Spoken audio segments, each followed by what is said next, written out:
Here are 10 key takeaways from El-Rufai interview on Arise TV. Follow me as we examine them one by one.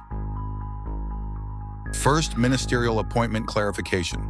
He debunks the rumor that the National Assembly rejected his ministerial nomination, explaining that President Tinubu simply changed his mind about including him in the cabinet. Either the president changed his mind or something else, because please don't believe the story that the National Assembly rejected me. The National Assembly had nothing to do with this. The president didn't want me in his cabinet. He changed his mind. Whatever it is, frankly, I don't care. And I told him and I moved on. And since I moved on, I've not said a word. I've not granted any interview. I've not commented on the government. 2. APC's internal dysfunction. El-Rufai criticizes the APC for not holding its mandatory internal meetings, like the National Executive Committee and Caucus, which has led to a loss of the party's progressive founding ideals. Okay, they give feedback to the government as to how it is doing, how it is aligning its output and efforts with the manifesto of the party. That's the purpose of having National Executive Committee meeting, which the APC constitution requires must take place at least once a quarter. That's the purpose of having National Caucus, so that other non-members of NEC, but experienced, former governors, former this and that, will come and give their views, what they are hearing on the street about the effectiveness of government policies vis-a-vis the promises the party made. In 2 years, the party has not met. 3. Politics is a vocation, not a career.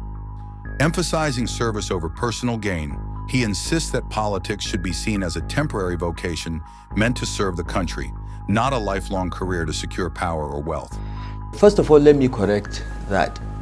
I believe that the purpose of politics is to serve, and politics is a vocation. Politics is not a career, okay?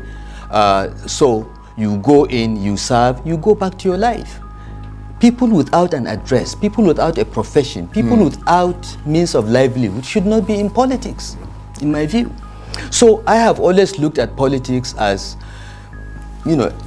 a process through which leaders get thrown up, and when I get an opportunity, I go, I do my best, I show an example, I build other people that will replace me, and I move out. 4.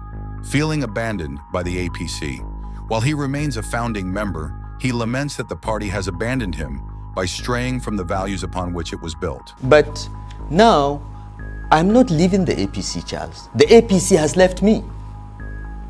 We founded that party based on certain values. The party has left, okay? I am stranded. I'm standing, the APC is there, I'm here. So, to be very accurate, I'm not leaving the APC. The APC has already left me. Right. 5th. Rejection of aligning with other parties. Despite interacting with figures from other parties, he firmly states that he will not join the PDP or SDP, reaffirming his commitment to his own principles. No plans to join the PDP or the SDP or any other party? Discussions underway, possibly?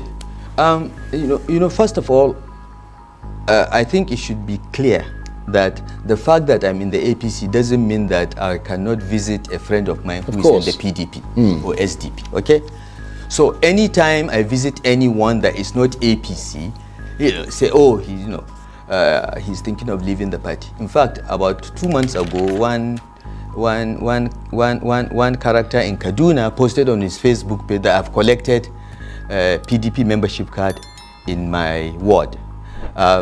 It was totally untrue.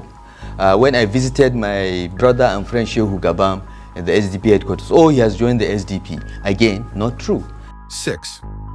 Critique of leadership recruitment. He points out that the process of selecting political leaders is flawed, often relying on underqualified delegates, and calls for more educated, capable individuals in leadership roles. Yeah, look, there is a political culture in Nigeria that tends to reject educated, sophisticated, enlightened people. That's what I was complaining about. Now, if my critics say that those are the same delegates, they are wrong. Because in Kaduna, when we set up the APC, we went out of our way to have better quality people, more educated people, and that's why the APC in Kaduna functioned reasonably well. 7. Future political alignment. El-Rufai warns that if the APC doesn't realign with its progressive founding values, he might seek another political platform in future elections. 2027. Leaders in the north that had a handshake across the Niger with our southern brothers and built trust. That was the duty imposed on me as a governor. I was not an ordinary person. I was the representative of late Ahmadu Bello, Aminu Kano, and so on. These were the values we were pursuing. It was not about personal interest. Now I'm a private citizen, okay? Now I'm not sure I will be in the APC in 2027. So I cannot answer that question. As a private citizen, I can afford to be reckless and say, you know what? We gave the Southerners their chance. They gave us Tinubu. Has he done well? If he hasn't done well by 2027, let's vote him out. Okay? I would prefer that a Southerner succeeds Tinubu. But at the end of the day, in the party that I would be, whether it is APC or any other party, the calculation has to be who will win. And as I told you earlier, in Kaduna, when we looked at all the southern aspirants, our caucus said, look, Tinubu has the best chance of winning. Our party must win. Whatever the baggage he comes with, let's manage it after we win. 8. Concerns over policy implementation. Although he agrees with several economic policies, he criticizes their poor sequencing and execution, arguing that unqualified personnel are undermining effective governance. Look, I don't want to pass any judgment or make any opinion about the government, because anything I say can be interpreted as a criticism. Well, you either support it or you don't support it. No. I support some of the policies. Right. Which ones? Most of the economic policies are the right orthodox policies, okay? But the sequencing is wrong. The quality of the people implementing the reforms leaves much to be desired. And I think that some of the reforms are just wrong. You don't address food inflation by destroying domestic agriculture through importation, for instance. Food prices may be going down, but farmers are being impoverished because they are being made to compete with subsidized agricultural products from Europe and other countries. So I have issues with many of them, and I'm in touch with many senior officials of the administration, and I give them my opinion privately. But I don't want to go beyond that because... 9. Defense against corruption allegations. He robustly defends his record as governor, dismissing corruption charges as politically motivated and highlighting his integrity, illustrated by his vow to donate 50% of his salary to the state.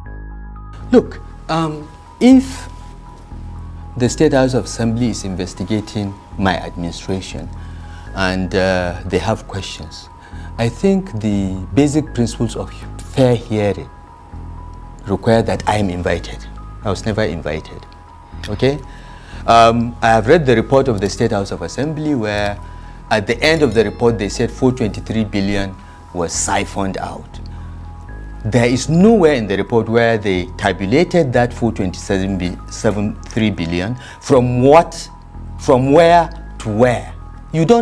Money doesn't disappear these days. Money is all electronic. 10th, call for individual accountability in politics. He urges that accountability should be personal rather than collective, cautioning against blaming entire groups for the failings of a few and emphasizing the need for a merit-based system. It's the person that you think will win because your party should win the election. So I cannot answer that question now. It's a question that we'll have to look going forward. Right. Okay, but let's assess the political temperature in this country from the northern perspective. Yeah. We've read many times, we've had people sit where you're sitting from the north, the Northern League, different people from the north who express dissatisfaction with President Tinubu, particularly over appointments. Yeah. What is your position? Let us know your thoughts about his interview in the comments section. Don't forget to like, subscribe, and hit the notification bell so that you can be notified whenever we post great contents like this.